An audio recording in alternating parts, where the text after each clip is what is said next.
देश 1947 ला स्वतंत्र झाला असला तरी पाणी, वीज आणि रस्त्यांसाठी झगडावं लागतंय।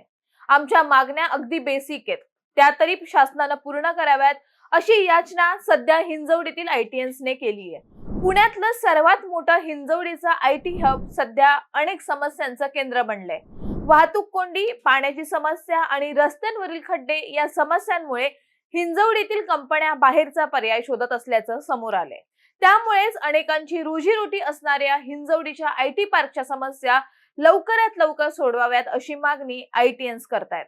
नमस्कार, मी पूनम आणि तुम्ही पाहताय आपला महानगर लाईव्ह। हिंजवडीमध्ये गेल्या अनेक वर्षांपासून समस्या जशाच्या तशा आहेत।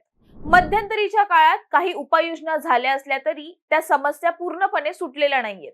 याच समस्यांकडे सरकारचं आणि प्रशासनाचं लक्ष वेधण्यासाठी शिवसेना ठाकरे गटाचे नेते आदित्य ठाकरे यांनी आज हिंजवडीचा दौरा केला। दौऱ्यात त्यांनी हिंजवडीतील समस्या जाणून तर घेतल्याच, पण त्यांनी स्थानिकांशी बातचीत केली आणि समस्यांना एक प्रकारे वाचा फोडली। यावेळी आदित्य ठाकरे म्हणाले, हिंजवडीतील अनेक कंपन्या महाराष्ट्र सोडण्याच्या तयारीत आहेत। मूलभूत सुविधा मिळत नसल्याने अनेक कंपन्या महाराष्ट्राबाहेर पर्याय शोधतायत। जर समस्यांमुळे कंपन्या बाहेर गेल्या तर या कंपन्यांवर अवलंबून असणाऱ्या कर्मचाऱ्यांचं काय होणार, असा सवाल आदित्य ठाकरेंनी उपस्थित केलाय। आदित्य ठाकरेंनी एका बाजूला हिंजवडीतील प्रश्नांना वाचा फोडलेली असली तरी हिंजवडीतील समस्या या काही नवीन नाहीयेत। राजीव गांधी इन्फोटेक पार्क अशी या आयटी पार्कची जगात ओळख आहे। हे आयटी पार्क सुमारे 2800 एकरांवर पसरलेले आहे। हे आयटी पार्क मुख्यतः फेज 1, फेज 2 आणि फेज 3 अशा 3 टप्प्यांमध्ये विकसित करण्यात आले। हिंजवडी इंडस्ट्रीज असोसिएशनच्या माहितीनुसार या परिसरात 150 पेक्षा जास्त उद्योग आहेत। मात्र व्यापक अर्थाने हिंजवडी आणि आसपासची आयटी इकोसिस्टम पाहिली तर कंपन्यांची संख्या 800 ते 1,500 पेक्षा जास्त असल्याचं सांगितलं जातं।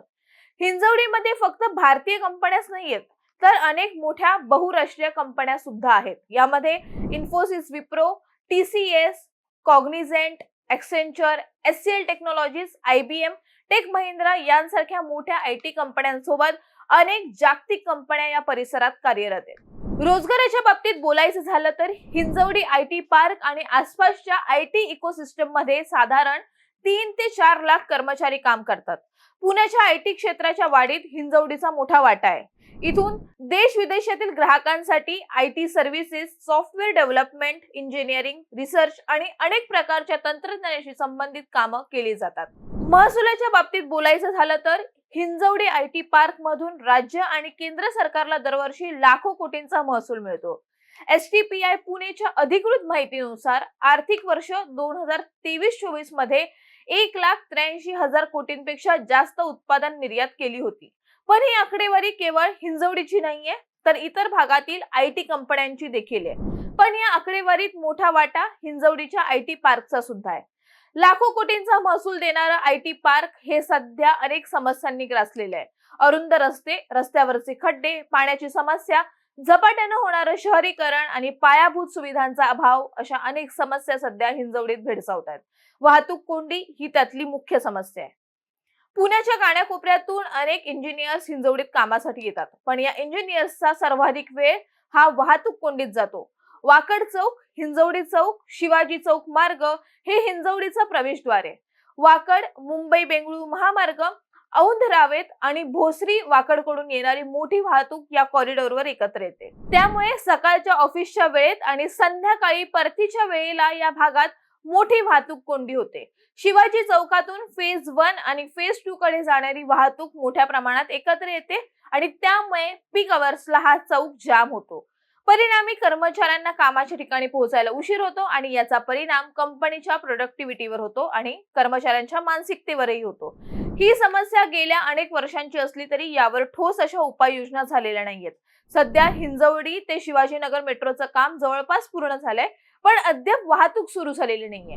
गेल्या वर्षी देखील हिंजवडीतल्या काही कंपन्या बाहेर जाण्याचं वृत्त समोर आलेलं होतं, परंतु दिवंगत नेते आणि तत्कालीन उपमुख्यमंत्री अजित पवार यांनी स्वतः हिंजवडीचा दौरा करून समस्या सोडवण्याचा प्रयत्न केला।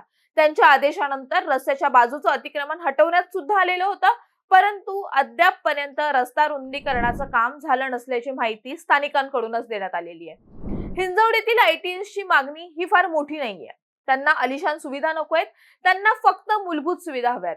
चांगले रस्ते, सुरळीत वाहतूक, पुरेसं पाणी आणि सक्षम सार्वजनिक वाहतूक हवी आहे. आता प्रश्न सरकार आणि प्रशासनासमोर आहे. हिंजवडीने महाराष्ट्राच्या अर्थव्यवस्थेला एवढं दिलंय, त्यामुळे आम्हाला सुविधा कधी मिळणार अशी मागणी हिंजवडीकरांची आहे. त्यामुळे विकसित महाराष्ट्राचं ध्येय ठेवणारं फडणवीसांचं सरकार या समस्या संपुष्टात आणणार का, हे पाहणं आता महत्त्वाचं ठरणार आहे. यावर तुमचं मत काय आहे हे आम्हाला कमेंट्स करून नक्की सांगा आणि आपल्या महानगर लाईव्हला सबस्क्राईब करायला विसरू नका. धन्यवाद.